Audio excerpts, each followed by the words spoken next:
전에 신문 기사 가운데 화를 참지 못하는 대한민국이라는 타이틀로 기사가 실린 적이 있습니다.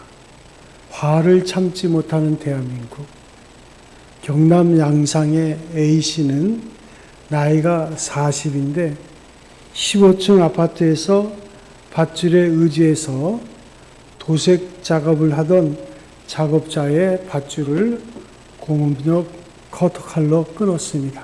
그리고 작업자 김 씨는 추락했고 그 자리에서 숨졌습니다.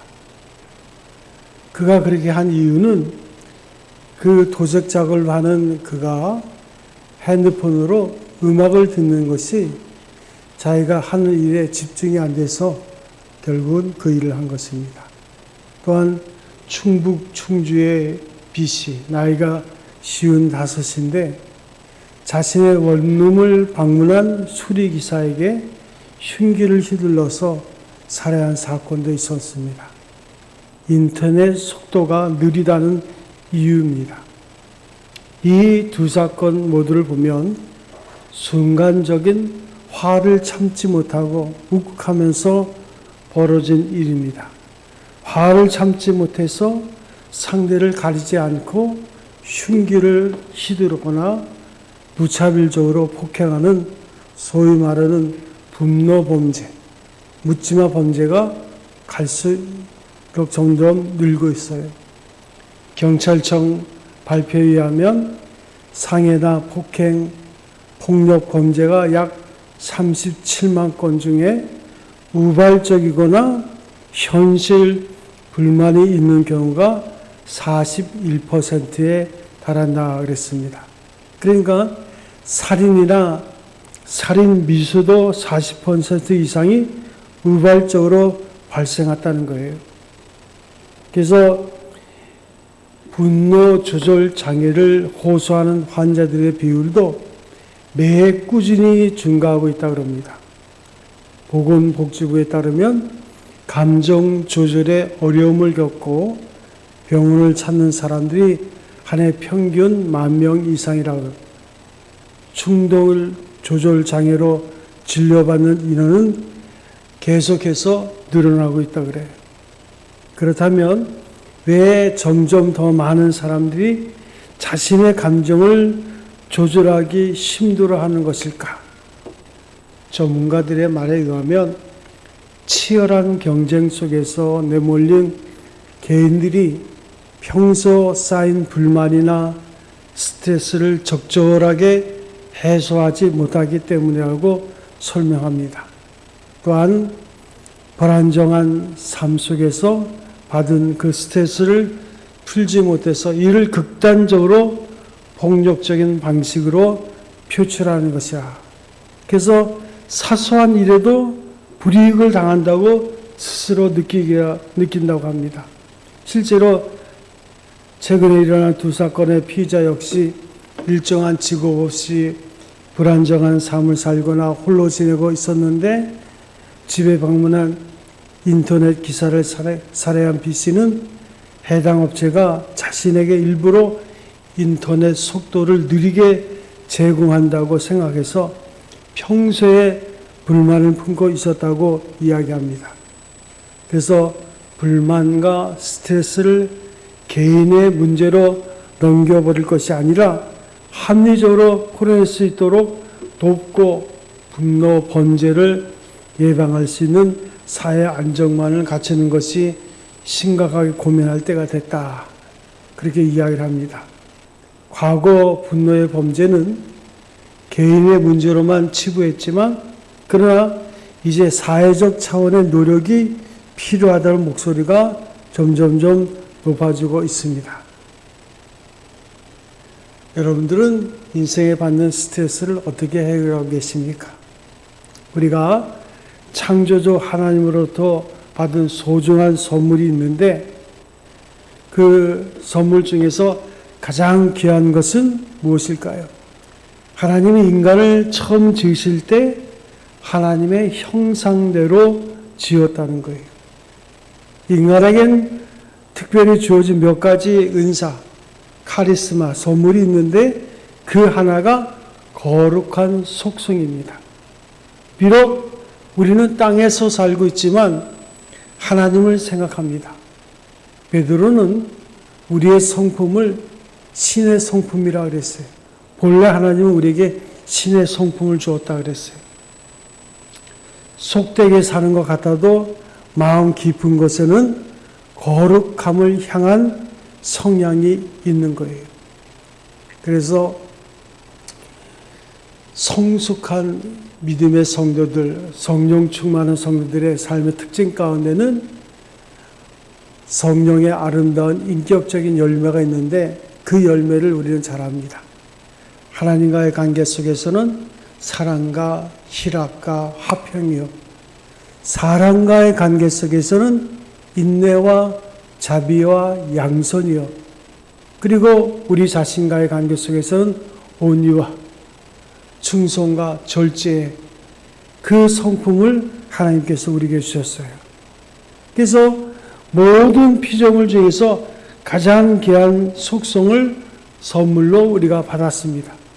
그래서 지혜와 창조적인 능력, 사랑하는 마음, 자유의지 등이 모든 인간만이 가진 소중한 특성입니다. 그리고 또 하나 중요한 특권은 바로 다스림의 능력입니다. 동물과 사람은 똑같이 생육하고 땅에 충만하고 번성하라 했지만 사람에게만큼은 땅을 정복하고 하나님이 지은 모든 것을 다스리는 권세를 주었어요. 이를 정치적 본능이라 합니다마는 만물을 다스리는, 만물을 주관하는 특별한 권세를 부여받고 있습니다. 그러나 여기에 먼저 알아야 할 것은 스스로 마음을 다스리는 특권을 우리가 받았다는 거예요. 오늘 성경 본문의 말씀에 보면 이제 솔로몬이 말합니다. 더욱더 내 마음을 지키라. 무릇 지킬 만한 것보다 더욱더 내 마음을 지키라. 그리고 오늘 보면 성경 가운데 보니까 그 마음을 지키는 자에게 뭐라 그랬어요?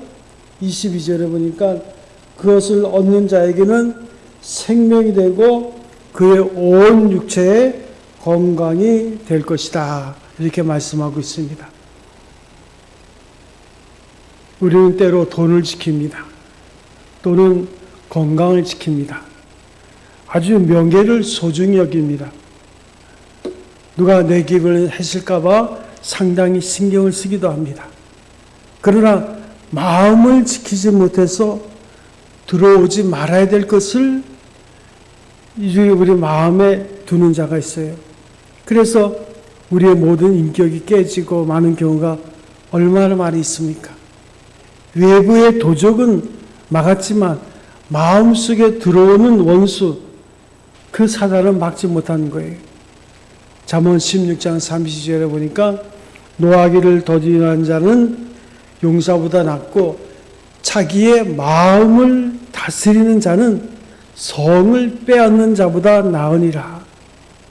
성을 빼앗고 경제계를 주름잡고 국가와 사회의 운명을 한 손에 쥐고 있다는 것은 확실히 위대한 것입니다. 그런데 수많은 세대에 걸쳐서 여러 성현들이 강조한 것은 극히 자기의 마음을 다스리는 거예요. 우리는 생활을 하면서 얼마나 자신의 마음을 자기 마음대로 하지 못하고 있는가를 알고 있습니다. 어떤 때는 생각할 필요도 없는 과거의 실수를 돌이켜서 기억해내고는 얼마나 괴로워하는지 몰라요. 이 과거의 상처, 그 트라우마에 붙잡혀가지고 오늘을 잃어버리고 사는 사람들이 많이 있습니다. 때로는 꼭 기억해야 하는 것들이 떠오르지 않아서 얼마나 고생하는지 이런 해할 수 없는 정도입니다. 생각하고 싶은 대로 생각하고 마음 먹고 싶은 대로 마음 먹고 또한 자기의 마음을 자기 마음대로 다스릴 수 있다면 얼마나 좋겠어요. 우리가 잘 아는 세계적인 여인 라플레오는 전쟁에 패해서 세인트 헬렌에 유배됐을 때 그 여성을 거기서 보내면서 임종이 가까웠을 때 그 한 말이 있습니다. 내 생애에 가장 행복한 날들은 손꼽아 헤아려 보니 겨우 엿새도 되지 않는다. 그런데 믿음의 삶을 살았던 수천 곡의 그 찬송을 작곡했던 장님, 소경이요, 벙어리요, 김오려였던 헬렌 켈렌 여사는 세상을 떠날 때 나의 일생은 참으로 아름다웠다라고 말하는 것을 봅니다. 이 두 사람을 비교해 보세요.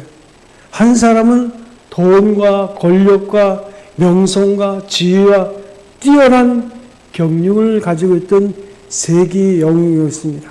그리고 스스로 내 사전에는 불가능이 없다라고 말할 정도로 용기 있고 위대했던 황제입니다. 그런데 왜 그는 불과 자신의 인생 속에서 엿새도 행복하지 못했다, 그렇게 말을 했을까? 그와는 반대로 가진 것도 없고 볼 수도 없고 들을 수도 없고 말할 수도 없었던 헬렌 켈은 생을 마치는 순간 내 생애는 참으로 아름다웠다, 그렇게 말할 수 있었던 그 이유는 모두 그 마음에 달린 것이 아니겠습니까? 그래서 행복이란 어떤 것을 가졌느냐 하는 소유에 있는 것이 아니라 어떻게 생각하느냐, 그 마음에 달린 거예요. 존재론적인 마음, 언제나 마음이 먼저고 중심입니다. 솔로몬 왕은 본문에서 내 마음속에 이 하나님의 말씀을 지키고 내 눈에서 떠나지 말게 하라. 그리하면 그것을 얻는 자에게 생명이 되고 육체의 건강이 되리라 그랬습니다. 요즘 현대인의 병 중에서 70, 80%가 신경성이라 그렇게 말합니다. 현대인들의 병자 중에 75%가 정신적 요인에 의한 것이라 그렇게 말을 합니다.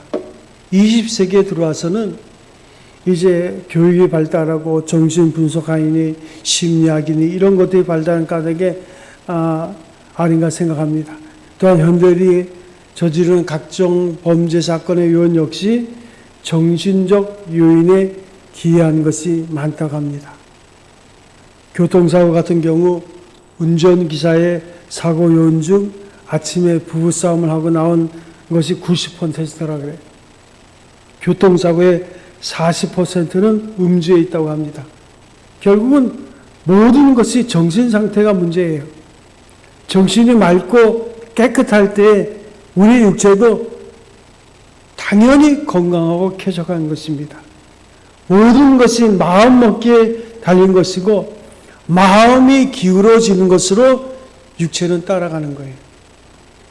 우리가 일반적으로 생각하면 잠은 푹신한 이불 위에서 편안히 누워 자는 것이 편한 것인데 어린아이를 보면 어머니 등에 엎여 있거나 무릎에 앉아서 불편하게 잠을 잡니다. 그러나 그들은 오히려 그 어머니의 따스한 체온과 사랑을 직접 피부로 느낄 수 있기 때문에 불편한 사실이지만 가장 편하게 행복하게 잠을 잘 수 있는 거예요. 우리의 모든 삶을 지배하는 것이 마음입니다. 그래서 예수님은 죄에 대해서 극히 동기론적으로 말씀하시는데 미워하는 마음을 가진 사람은 이미 살인한 것이요 아름다운 여인을 보고 음욕을 품는 자는 이미 간음한 것이라. 살인은 우리 마음에 있는 미움에서부터 이미 시작된 것이고 간음은 음욕으로부터 시작된다는 거예요. 그래서 우리는 살인하지 않기 위해 노력하는 것이 아니라 미워하는 마음을 갖지 않도록 노력을 해야 된다는 거예요. 다시 비약해서 말씀드린다면 죄를 짓지 않으려고 노력할 것이 아니라 사랑하려고 노력해야 한다는 거예요. 선도 악도 결국은 마음으로부터 말미암은 거예요. 이렇게 마음은 인간의 모든 행동의 동기가 되는 것입니다. 그래서 예수님께서도 우리가 병 치료받고 또 영혼이 구원받은 이후에 어떻게 살 것인가?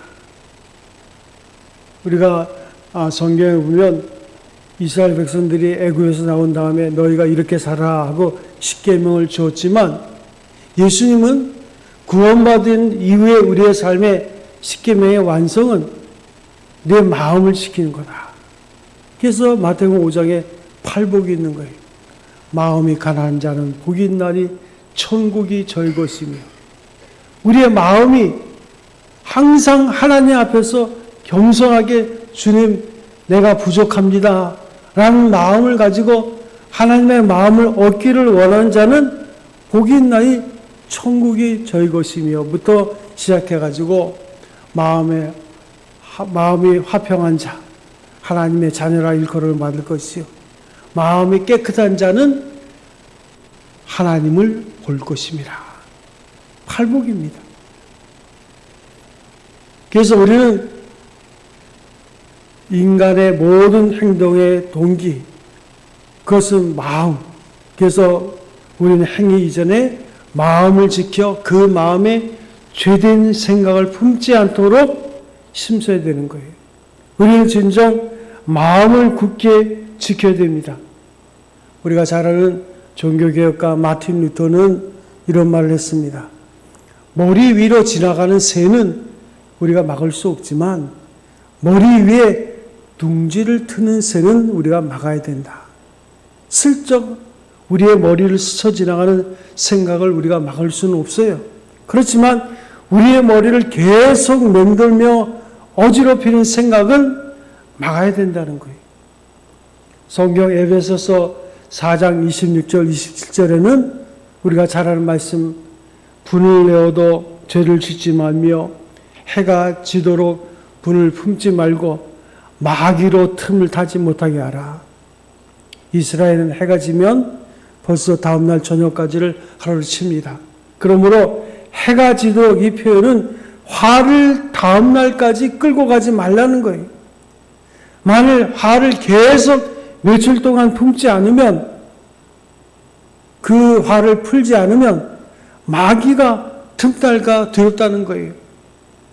근데 뭐 하루는커녕 몇 년 동안 화를 품고 있는 사람들이 있습니다. 제가 목회를 하다 보면 병원이 아니게 목회 상담을 하게 되는데 보면 수십 년 전의 사건을 아직도 마음속에 품고 이를 갈고 있는 분들이 있더라고요. 마귀는 우리의 마음에 분노와 미움 등의 죄된 생각이 오랫동안 머무르고 있는 상태를 가장 좋아하는 거예요. 그래서 마치 파리가 지저분한 것을 좋아하듯이 마귀는 우리의 마음이 더럽혀졌을 때는 최상의 기회로 여기고 달려와서 우리의 마음을 위로해주고 달래주는 척 하면서 결국은 우리를 유혹을 합니다. 솔로몬은 훌륭한 지혜의 왕이었어요. 40년 동안이나 전쟁도 없이 평화스럽게 나라를 다스리고 온갖 부귀와 영광을 누렸습니다. 건강했고 명예도 지키고, 그러나 말년에 가서는 자기 마음을 지키지 못해서 죄악에 빠지고 나라는 둘로 갈라지는 비극을 겪게 된 거예요. 우리가 뭐 최근에 일어난 일도 한번 생각해 보세요. 그 어느 그룹의 회장이 말이죠. 그 그룹의 회장이 신앙생활을 하고 있어요. 비록 불륜을 행했지만. 그러니까 상간녀와 그렇게 살면서 그 본처와 이혼을 그러다가 결국은 그건 아주 대박 사건을 저질렀잖아요. 만약에 그게 진행되면 그냥 망하는 거예요. 그 개인만 망하는 거 아니라 우리나라도 망하는 겁니다. 제게 1, 2 하는 그룹이 그 많은 재산, 그러면 거기에 딸려있는 그 식구들 공식적으로만 8,500명이 순식간에 일자리를 잃어버리는 거예요. 이런 비극적인 사건이 한 사람의 잘못된 판단, 그 마음을 지키지 못하고 거기에 휘둘려가지고 많이 배우고 지식이 있고 똑똑하고 그도 뭐 박사학위 받을 정도로 외국에 유학도 갔다 오고 뭐 공부도 많이 하고 얼마나 많은 사람들 되었겠어요. 그런데 그 지경이 된 거예요.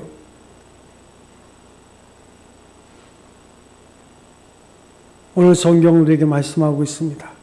지킬 만한 것보다 내 마음을 지켜라. 이 말씀은 솔로몬의 깊은 경험에서 나온 것임을 우리가 알아야 됩니다. 그러면 어떻게 하면 우리가 마음을 지킬 수 있을까? 솔로몬은 이렇게 말합니다. 먼저는 입을 지키라 그랬어요. 기본적으로 입을 지키라. 첫 번째로 입을 지키는 것, 그것이 바로 마음을 지키는 거라겠어요. 사랑하는 성도 여러분, 지금 여러분들은 어떤 생각하십니까?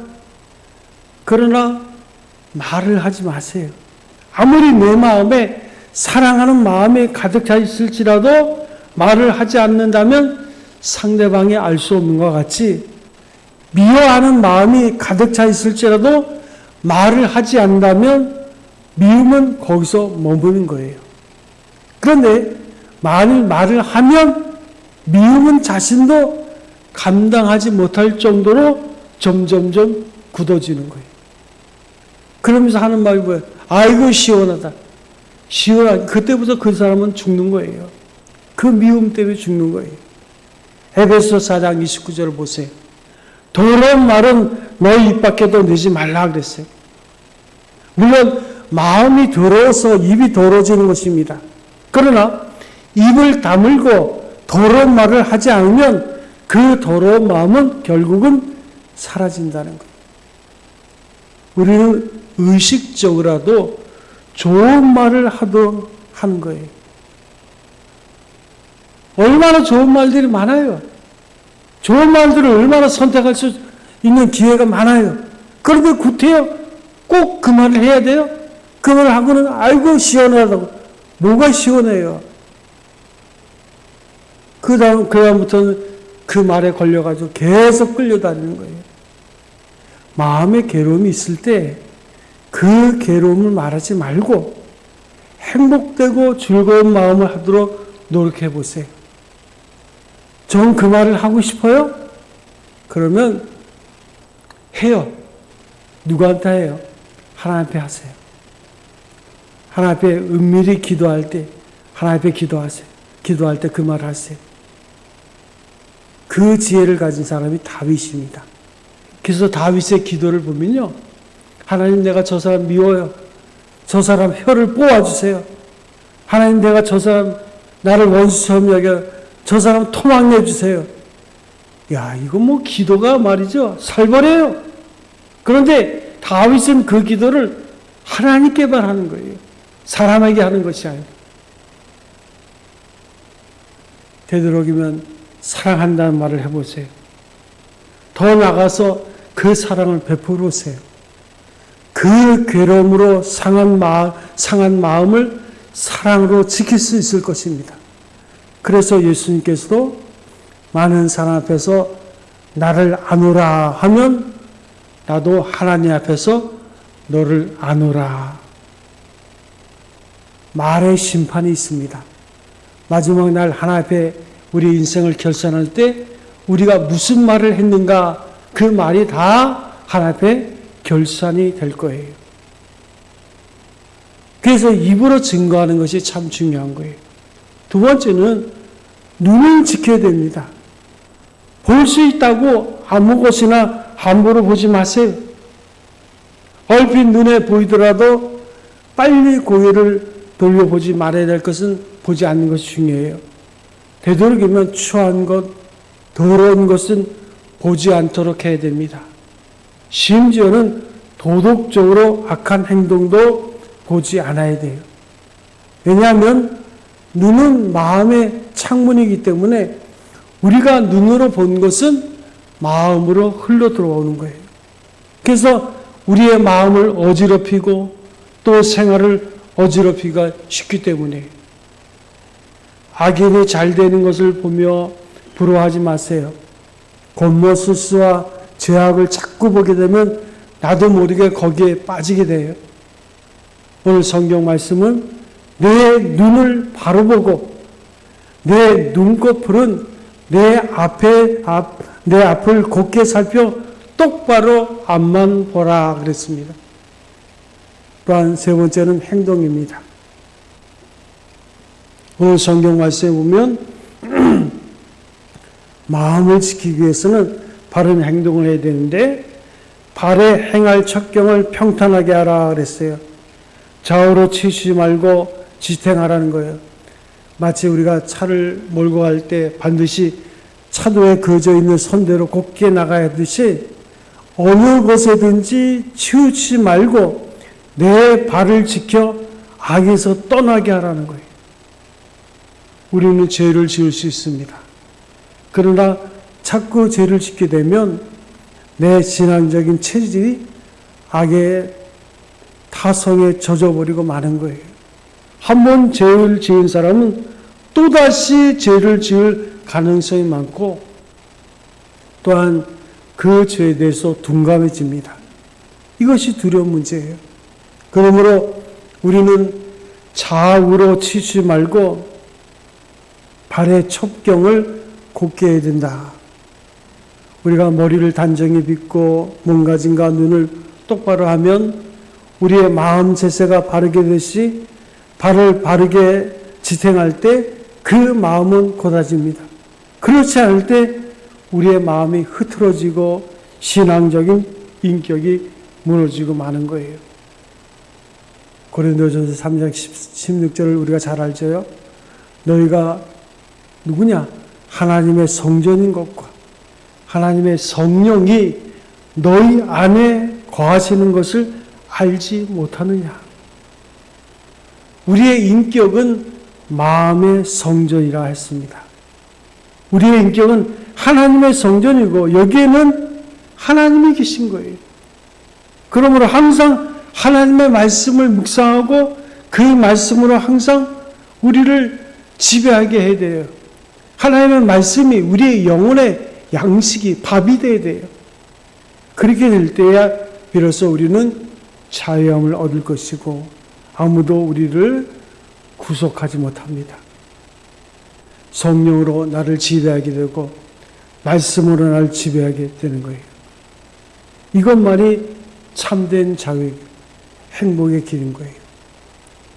여러분 캐톨릭에서는요, 사람이 죽으면 하는 것이 있습니다. 죽은 시체에 마치 우리의 세례 의식과 같은 것을 하는데요. 기름을 가지고 5군데 바릅니다.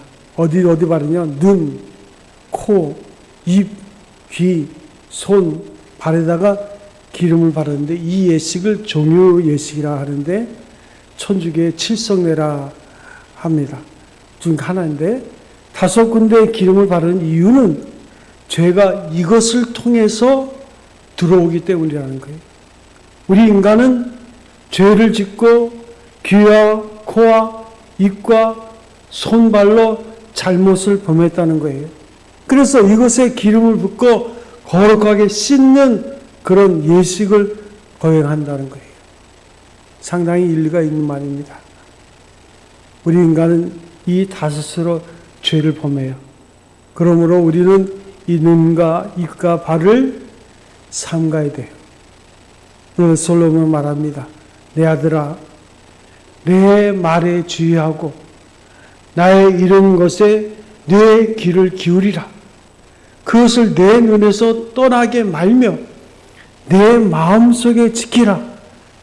그것을 얻는 자에게는 생명이 되고 그것이 온 육체의 건강이 됨이니라.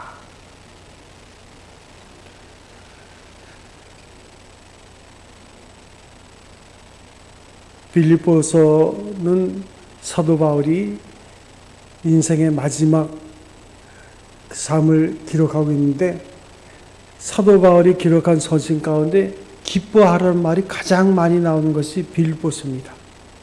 그는 마지막 인생을 감옥 속에서 생을 마감하죠. 그 마지막 감옥 속에서 기록된 그 말씀 가운데 빌립보서 4장 6절부터 있는 말씀 보면 오직 모든 일에 기도와 간구로 너희 구할 것을 감사함으로 하나님께 아뢰라. 그러면 주의 평강이 내 마음과 생각을 지킬 것이라. 우리의 귀는요, 문이 없습니다. 눈은 문이 있어요. 감으면 안 보여요. 입도 다물면 말 안 할 수도 있어요. 근데 귀는 항상 열려 있어요.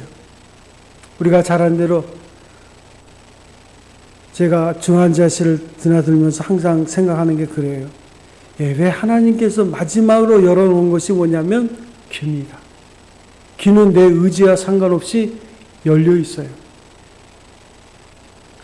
그래서 중환자실에 가면 눈을 감고 그 다음에 입을 다물고 산소호흡기에 연명하던 사람이 귀는 열려 있으니까 그 귀에다 대고 말을 하면 들리는 거예요. 그래서 제가 그 임종 직전에 그 세례한 분들 얘기를 들으면요, 그 자녀들이 전화를 해가지고 목사님, 우리 아버지 예수 안 믿고 돌아가시면 어떡합니까? 그래서 가봐요. 중환자실에 가족들이 그냥 허락받아가지고 다 둘러 앉아 있는데 장로님, 권사님, 지사님 다 자기 자녀들이에요. 아버지는 안 믿고 우리 아버지 이렇게 죽으면 지옥 갑니다. 그런데 보니까 눈은 딱 감고 있고 입에는 산소호흡기 달고 헉헉대고 있어요. 근데 귀는 열려 있더라고요. 귀는 닫을 수가 없어요. 그래서 귀에다 대고 말합니다. 아버님이 아드님이 다니는 교회 목사입니다 하면서 복음을 전하고 예수 믿고 구원받기 원하십니까? 그러면 눈을 뜨세요. 그럼 눈을 뜬다고요. 그런 일들을 몇 번 경험했어요. 그러면 그냥 컵에다 물을 담아가지고 와서 그냥 세례를 주는 거예요. 그러면 우리 아버지 천국 갔다고 할렐루야 외치고 막 그러죠. 아니 평소에 전도하지. 그냥 마지막 그렇게 난리를 친다고요. 그래서 내가 생각하는, 하나님께서 마지막 순간까지 길을 열어놓으시는구나. 구원받을 수 있는 길을 하나님께서 허락하신 거예요. 여러분, 여러분의 귀가 열려 있습니다. 바울은 그 감옥 속에서도 끝까지 믿음을 지킨 그 배경 속에 특별히 바울의 마음을 지킨 그 배경에는 기도 생활이 있는 거예요. 무슨 일을 만나든지 오직 모든 일에 기도와 간구로 너희 구할 것을 감사함으로 하나님께 아뢰면 모든 지각에 뛰어난 주의 평강이 너희 마음과 생각을 지킬 것이다. 하나님은 어찌하든지 우리의 마음을 지키려고 애를 쓰시는 거예요. 오늘 여러분의 마음이 흔들린다고 생각하십니까? 우리가 진실로 하나님 앞에서 우리 귀는 닫을 수가 없으니까 하나님 앞에 기도할 때 하나님의 평강에 그 기쁨이 우리 마음과 생각을 지키는 거예요. 그럴 때 오늘 주신 말씀처럼 무릇 지킬 만한 것보다 더욱 내 마음을 지키라. 우리의 마음을 지키는 방법을 잘 알고 있습니다. 오늘 사랑하는 성도 여러분, 인생의 삶은 광야예요. 삶의 인생을 한마디로 말하면 고난입니다. 우리가 이것을 어찌할 수 없어요. 그러나 우리는 이와 같은 환경 속에서도 우리의 마음을 지킬 수 있는 지혜를 하나님으로부터 배웠어요. 오늘 주신 말씀을 다시금 기억하시기 바랍니다. 무릇 지킬 만한 것보다 내 마음을 지키라. 생명의 근원이 이에서 나니라. 이 믿음 안에서 날마다 서서 승리하시는 성도 여러분 되시기를 주님의 이름으로 축원드립니다. 기도하겠습니다. 우리 아버지